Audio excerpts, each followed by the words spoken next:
ini melihat dari kepentingan masyarakat, kemudian juga berkaitan dengan cost dan lain-lain, sehingga kita harus memulai dengan spot yang memang kita anggap prioritas. Nah, teman sekalian, kembali lagi, itu tidak mudah menetapkan prioritas. Padahal apa sih susahnya menetapkan prioritas? Ternyata tidak sulit. Jadi kalau selama ini didengung-dengungkan yang ada satu spot yang menjadi perlindungan utama yang dikategorikan dalam situ itu menjadi targetnya, ya, Kabupaten Tegal itu bisa melakukan clean up, ternyata tidak didukung dengan sumber daya yang memadai. Ya, kami dari pemerintah pusat pun juga menyadari bahwa untuk meng-clean up yang memang sebenarnya clean up itu ternyata butuh sumber daya yang tidak sedikit, dan utamanya adalah masalah anggaran. Dan sebetulnya ini sudah diinisiasi oleh Danida, ya, punya itikat baik itu kurang lebih 2 tahun yang lalu, tapi karena mahalnya itu akhirnya juga tidak jadi juga.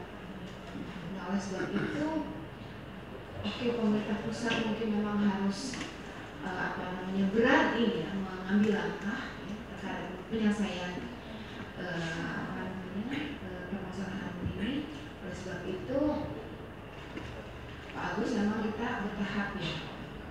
Hanya memang untuk tahun 2018 tahun ini, sebagaimana sudah disampaikan tadi, targetnya ini hanya baru kepada yang sekolah SMK Cendrawasih. Kenapa seperti itu?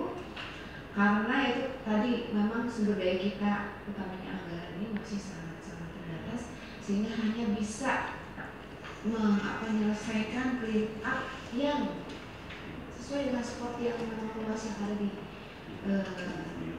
PNL tersebut. Gitu. Nah, akan tetapi yang lainnya bukan berarti kita mengabaikan atau kita menelantarkan, tidak. Kita tetap punya roadmap ke depannya, kita akan selesaikan satu persatu. Nah, sementara yang dalam hal tidak terlihat, Pak. Kenapa Pak Tegal katanya diprioritaskan? Kami dong, itu mungkin dari juga kabupaten lainnya yang Pulau Jawa juga. Seperti kami jelaskan, ya. Ini sangat didukung oleh komitmen daerah. Itu saya tekankan lagi untuk para kabupaten, ya, atau kota yang memang merasa ada masalah di wilayahnya, tolong komitmen itu kita tinjau terlebih dahulu, ya. Karena kelihatannya tidak mungkin kami pemerintah pusat melakukan kegiatan pada wilayah-wilayah yang tidak berkomitmen, itu tidak mungkin. Jadi kita berupaya sendiri, sementara daerah tidak mendukung terhadap konflik-konflik masyarakat di situ, penyelesaian bagaimana ini ke depannya, usaha-usaha masyarakat kecil itu diselesaikan, kita tidak mungkin. Jadi saya minta dulu komitmen dari daerah yang lain, coba tunjukkan dulu bahwa adanya itikat baik dari daerah untuk bisa berkomitmen dengan kami. Artinya kita melakukan clean up, akan tetapi tolong juga ke depannya kegiatan ini bisa di-manage dengan benar, sehingga tidak ada potensi-potensi terkait dengan keterulangan, ya, berulang kembali masalah itu akibat dari kegiatan yang kita tidak mampu melakukan manajemen secara tepat. Nah, ini yang saya dengan tim itu mencoba membangun ini kepada masing-masing, memberi pengertian bahwa bukan hanya pemikirannya bukan hanya kepada bagaimana pemerintah itu bisa mengalokasikan anggaran clean up, bukan di situ saja. Karena ini clean up itu kan permasalahan sudah dihilir dan sudah di fase akhir. Tetapi yang lebih utama bagaimana kita melakukan pencegahan mulai dari awal kegiatan itu. Jadi tidak pernah ada artinya kalau kita clean up terus menerus, akan tetapi di hulunya ini tidak dibenahi, ini kita merasa tidak mungkin.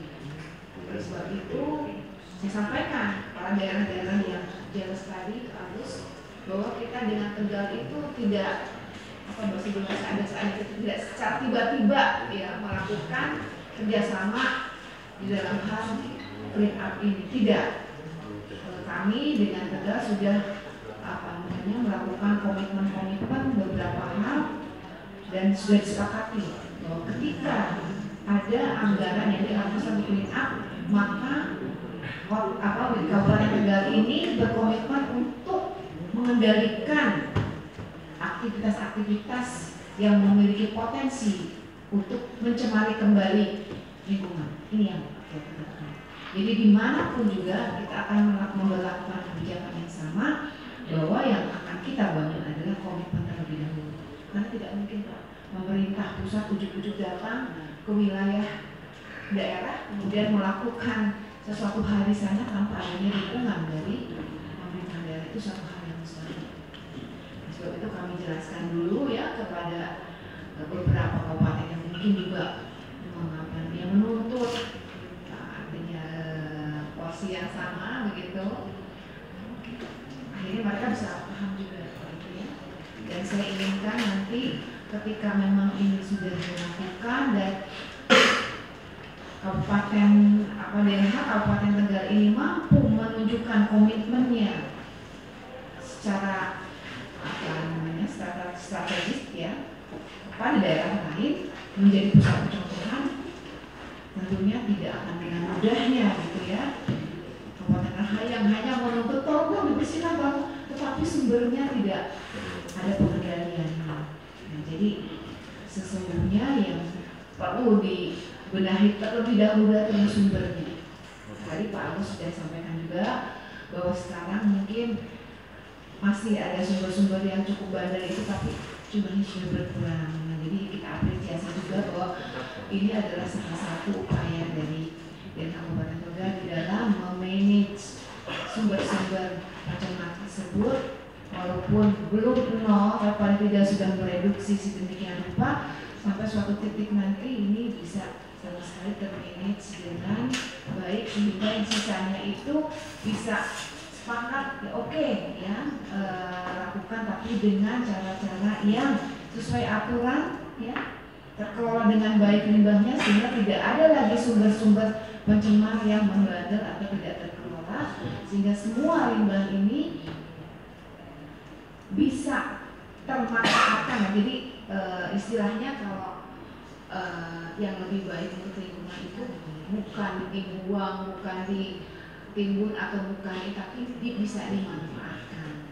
Jadi sampah ada juga bisa dimanfaatkan, apalagi limbah yang masih memiliki nilai ekonomis.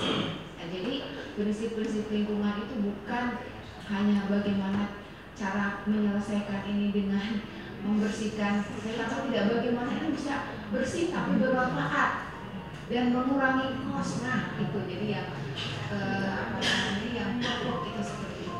Jadi terus kemudian wilayahnya ya dijaga sedemikian rupa sehingga tata ruang, tata wilayahnya ya menyesuaikan dengan konsep-konsep yang sudah pro kepada lingkungan. Jadi tidak ada lagi sumber-sumber yang tidak lagi. Jadi itu